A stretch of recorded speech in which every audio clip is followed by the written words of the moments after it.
Hai Historizen, selamat datang di channel Pak Dosen Sejarah. Hai Historizen, kamu suka banget makan coklat? Jika kamu penggemar coklat, maka kamu beruntung tidak lahir di abad 16 karena coklat adalah makanan yang mewah loh. Coklat adalah makanan atau minuman hasil olahan biji kakao atau Theobroma kakao. Menurut catatan sejarah, tanaman ini berasal dari Mesoamerika yang diperkirakan di sekitar Meksiko dan Amerika Tengah di abad 1900 sebelum Masehi. Belum jelas kapan tepatnya coklat muncul atau siapa yang menciptakannya. Namun, menurut Hayes Levis, kurator seni budaya Indian Amerika dari Museum Nasional Smithsonian di Amerika Serikat, pot dan bejana bangsa Olmec kuno dari sekitar 1500 sebelum Masehi ditemukan terdapat zat theobromin yang merupakan senyawa stimulan yang ditemukan dalam coklat dan teh. Mereka percaya bahwa coklat adalah buah surga yang diberikan oleh dewa kulkulan menurut bangsa Maya atau Quetzalcoatl menurut bangsa Aztec. Oleh karena itu, coklat digunakan sebagai alat tukar, hidangan pesta kerajaan, hadiah kemenangan bagi pejuang perang, dan bagian dari acara ritual. Terdapat beberapa pendapat bagaimana coklat sampai ke Eropa. Versi pertama menyebutkan bahwa Christopher Columbus, penemu benua Amerika, menemukan biji kakao setelah mencegat sebuah kapal dagang dalam perjalanan ke Amerika dan membawa biji kakao kembali ke Spanyol bersama pada tahun 1502. Versi lain menyatakan penakluk Spanyol Hernán Cortés diperkenalkan kepada coklat oleh suku Aztec di Istana Montezuma pada 1519. Setelah kembali ke Spanyol dengan membawa biji kakao, dia diduga merahasiakan pengetahuannya tentang coklat. Versi terakhir mengklaim bahwa para biarawanlah yang mengenalkan bangsa Maya Guatemala kepada Raja Spanyol Philip II pada tahun 1544 dengan membawakan biji kakao sebagai hadiah. Meski demikian, disepakati bahwa coklat pertama kali tiba di Eropa dari Spanyol. Pada awalnya, coklat dianggap mampu meningkatkan semangat dan dirasa pahit sehingga cocok digunakan sebagai obat sakit perut. Setelah coklat dicampur gula, vanila, atau madu, minuman ini menjadi favorit anggota kerajaan Spanyol di awal abad 17. Coklat ini sulit didapat dan membutuhkan waktu lama untuk diproduksi dalam jumlah besar. Sehingga bangsa Spanyol membangun pertanian di Afrika dan Amerika sekaligus mengimpor budak di kawasan tersebut untuk mengurus perkebunan coklat pada abad 17 dan 18. Eksotisme coklat dapat dilihat dalam sebuah gambar karya Cornelis Marquis tahun 1763 dan H.B. Hoppenstock tahun 1816. Coklat mengalami perubahan besar ketika Konrad van Houten, seorang ahli kimia dan pembuat coklat di Amsterdam, menemukan mesin kakao hidrolik yang mampu memisahkan lemak biji kakao dari padatan menjadi bubuk kakao pada tahun 1828. Hasilnya adalah bubuk kakao yang lebih enak dan lebih mudah larut, yang mendorong pertumbuhan industri minuman coklat panas atau mencampurkannya dengan mentega coklat yang bisa membuat coklat berwarna gelap, bercita rasa ringan atau light, dan berbentuk batangan. Ini menjadi penting karena awalnya coklat tidak terlalu umum di seluruh Eropa dan umumnya hanya dikonsumsi sebagai minuman, bukan sebagai permen atau snack. Tahun 1910 sampai 1925 perusahaan ini semakin mengekspansi pasar dunia dengan mesin pembungkus otomatis dan berbagai produk kemasan. Secara umum, penemuan ini sering dikaitkan dengan Casparus van Houten, ayah dari Konrad, yang membuka perusahaan coklat tahun 1815 dan memproduksi minuman coklat atau biskuit. Dengan demikian, kesuksesan coklat Van Houten adalah kerjasama tim ayah dan anak yang solid hingga perusahaan ini mendapatkan paten berusia 180 tahun.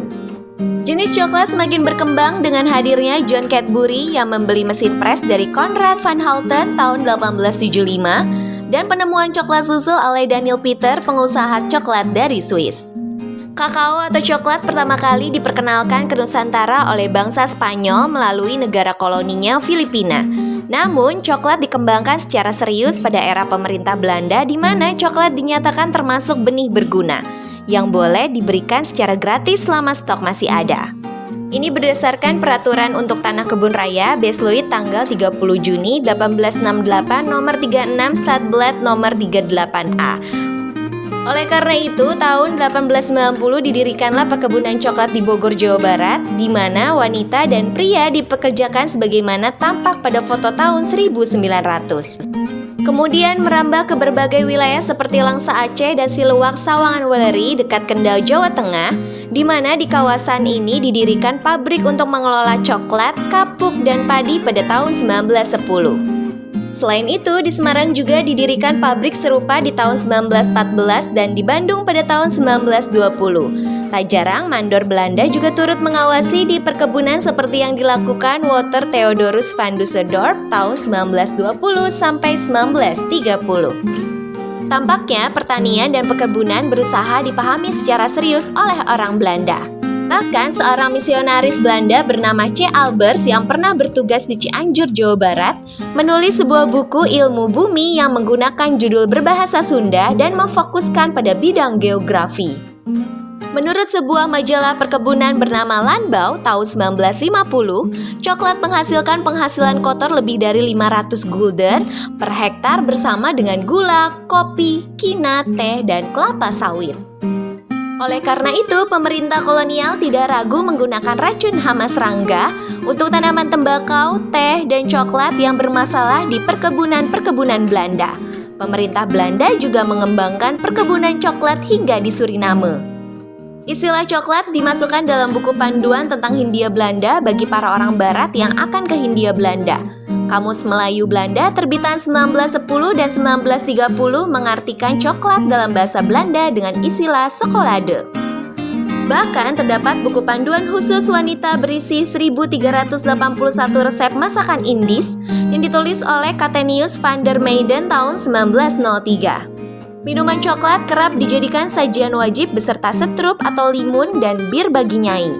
H.C. van Bergen dalam Het Vreemdelingen Maleis tahun 1938 menjelaskan bagaimana babu atau pembantu perempuan diperintahkan nyonya menyiapkan coklat dan memanggil anak-anaknya, sinyo dan noni, sementara jongos pembantu laki-laki serta beberapa pembantu lainnya diperintah dengan tugasnya masing-masing. Kebiasaan menenggak coklat juga dilakukan di Filipina tahun 1893, tampak bagaimana seorang jongos siap menuangkan coklat ke cangkir kepada dua tuan besar.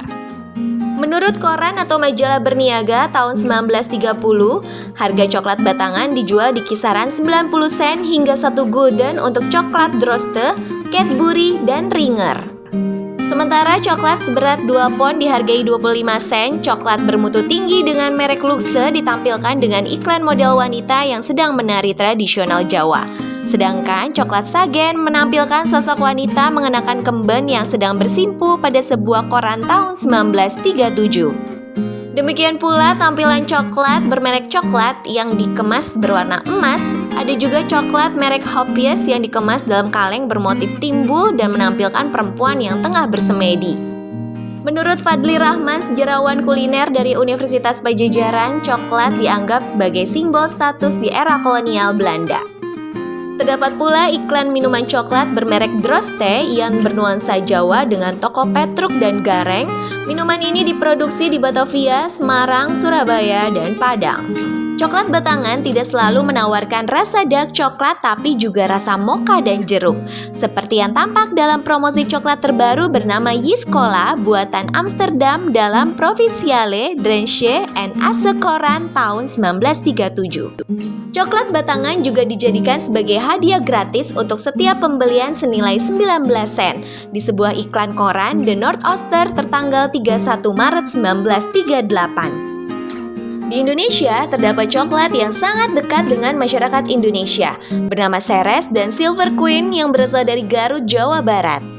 Pada mulanya, perusahaan ini dimiliki oleh orang Belanda yang menjual asetnya ketika kedatangan Jepang tahun 1942 dan dibeli oleh pria kebangsaan Burma atau sekarang Myanmar, keturunan Tionghoa bernama Ming Che Chuang.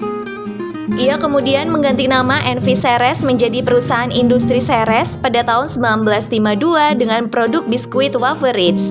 Di tahun 1950-an, perusahaan ini mulai memproduksi coklat batangan berbahan kacang mede dengan nama Silver Queen. Silver Queen menjadi sangat terkenal hingga pada Konferensi Asia Afrika atau KAA yang diselenggarakan di Bandung pada bulan April tahun 1955.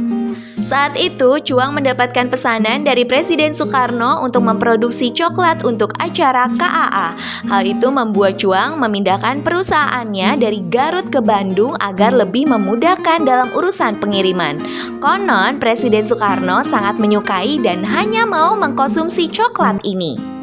Coklat di masa kini sering dijadikan sebagai ungkapan kasih sayang kepada seseorang. Hal ini dikarenakan coklat dianggap makanan para dewa, bermanfaat bagi kesehatan jasmani, mampu meningkatkan mood seseorang, simbol perhatian berupa hadiah, dan mengikuti tradisi barat terutama di hari Valentine. Kondisi ini mendorong peluang bisnis munculnya produk-produk lokal coklat asli Indonesia seperti coklat Monggo dari Yogyakarta, Gusan dari Blitar, Inyong dari Purwokerto, Cokodot dari Garut, dan Pipil Tin Cocoa dari Jakarta. Jadi, jika kamu memakan coklat, berarti kamu sedang menggunakan senjata paling ampuh untuk bahagia. Terima kasih Historizen sudah menonton Padosen Sejarah. Jangan lupa subscribe, like, comment, and share. Follow juga Instagram and Twitter @padosensejarah.